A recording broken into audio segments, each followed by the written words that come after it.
Assalamualaikum warahmatullahi wabarakatuh. Jumpa lagi bersama saya Hendra, tetap di channel Hendra Berbagi. Nah sahabat rongsok, karena ada beberapa dari sahabat rongsok yang menanyakan tentang harga daripada barang-barang rongsokan, maka dalam video saya ini saya akan menjelaskan hal yang berkaitan dengan harga rongsokan.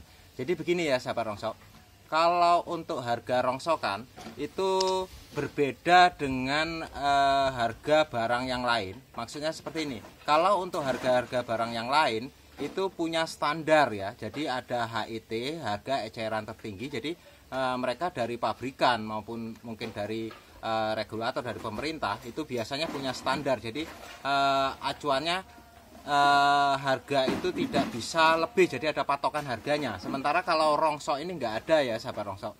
Terus juga seperti ini, orang-orang yang hidup dari rongsokan itu banyak sekali,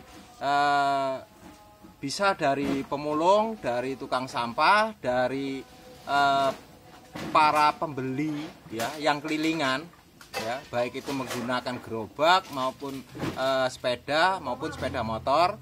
Ada juga pengepul kecil dan juga ada pengepul besar. Selanjutnya nanti ada di supplier pabrik dan pabrik sendiri. Nah, jadi seandainya saya mengeksplor atau mengekspos harga atau memberitahukan harga itu kepada sahabat rongsok, ini bisa kita bayangkan seperti ini ya sahabat rongsok.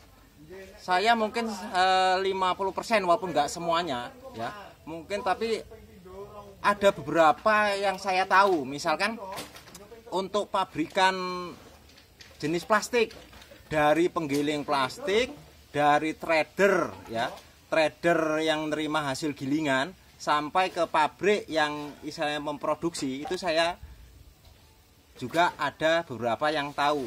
Juga untuk supplier kertas dan juga pabrik kertas itu di beberapa tempat itu juga saya, ya alhamdulillah saya memahami itu, saya tahu itu. Untuk tempat besi, supplier besinya sampai juga pabrik besinya juga saya tahu. Termasuk hal yang mungkin ini jarang orang yang tahu, untuk pabrikan tulang, penggiling tulang dan penggiling bulu ayam itu juga saya tahu. Tapi di sini memang sengaja saya tidak memberikan informasi tentang harga ya. Ini pada setiap konten saya, mudah-mudahan saya tidak akan pernah mengeksplor atau memberitahukan tentang harga. Karena seperti ini sahabat rongsok, seandainya saya berikan harga nih ya kan, misalkan harga kertas sekian, misalkan harga pabrik mendekati 3.000 untuk saat ini ya. Nah ini kira-kira apa yang akan terjadi sahabat rongsok?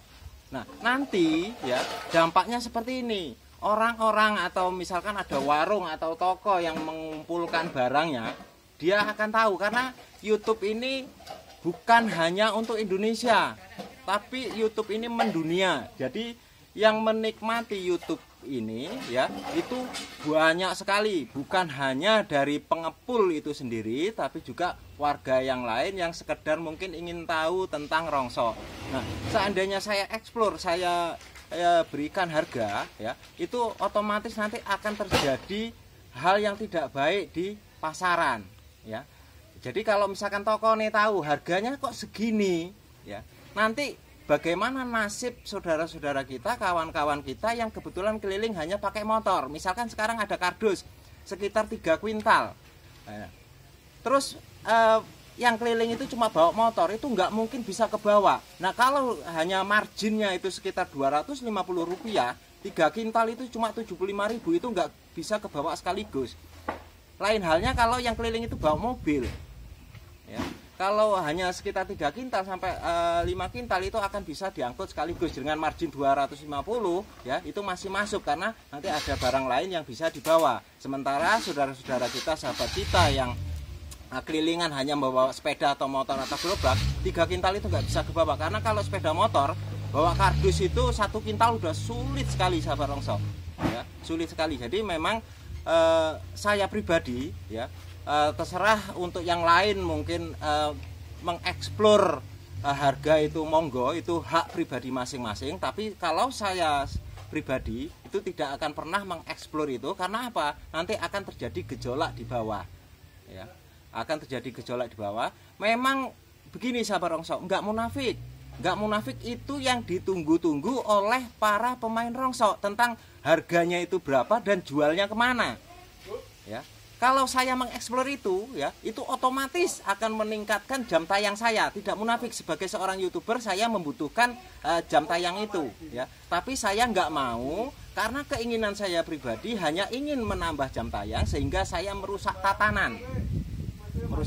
Karena begini, kalau untuk menjadi ngetop, menjadi tenar itu gampang sekali sahabat rongsok. Ada orang bilang seperti ini, kalau Anda ingin tenar, kencingi air Zam-Zam. Jadi melakukan hal-hal yang merusak tatanan itu akan memudahkan kita untuk bisa terkenal. Ya, seperti itu. Sama juga dengan rongsok. Kalau kita misalkan saya selalu explore, nih jual besi ini ke sini, jual kertas ke sini, jual plastik ke sini, jual bulu ayam ke sini, jual beling ke sini, harganya sekian, ya. Itu banyak sekali yang akan menikmati konten saya. Tapi gejolak di bawah itu yang saya tidak inginkan. Karena kasihan nanti misalkan yang bawa motor, ya kan, biasanya dia bisa memperoleh margin, ya, sekitar 700-800 rupiah misalkan dia bisa jualnya. Tapi karena saya ekspor harga sehingga yang pihak penampung ini nanti minta harga tinggi, ya, otomatis dia sudah nggak sanggup lagi, diambillah sama yang besar.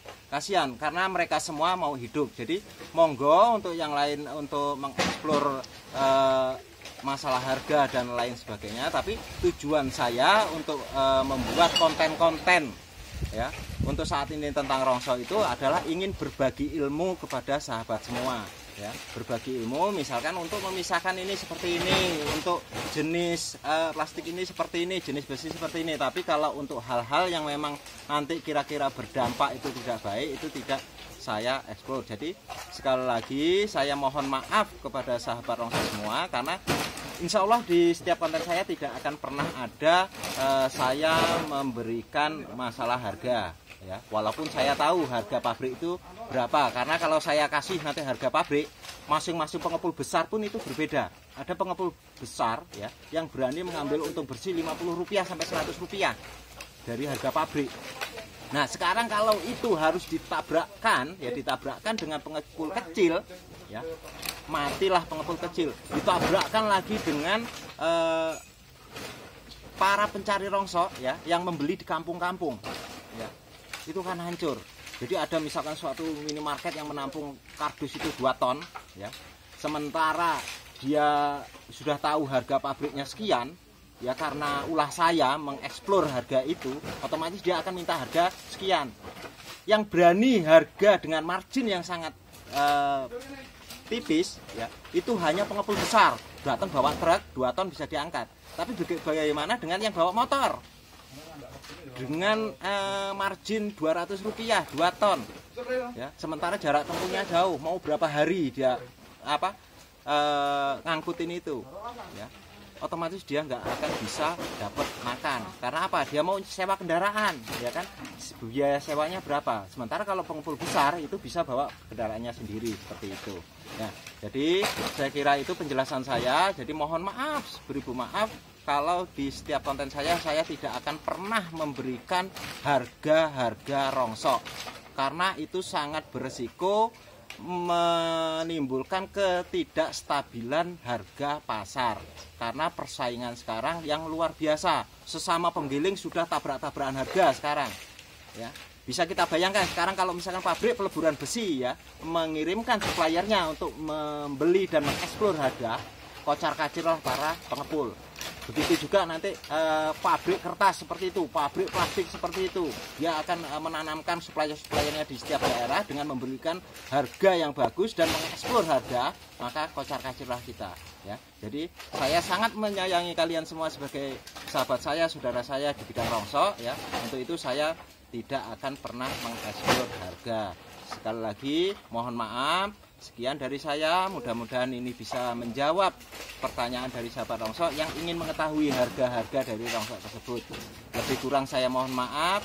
Wassalamualaikum warahmatullahi wabarakatuh. Salam sukses.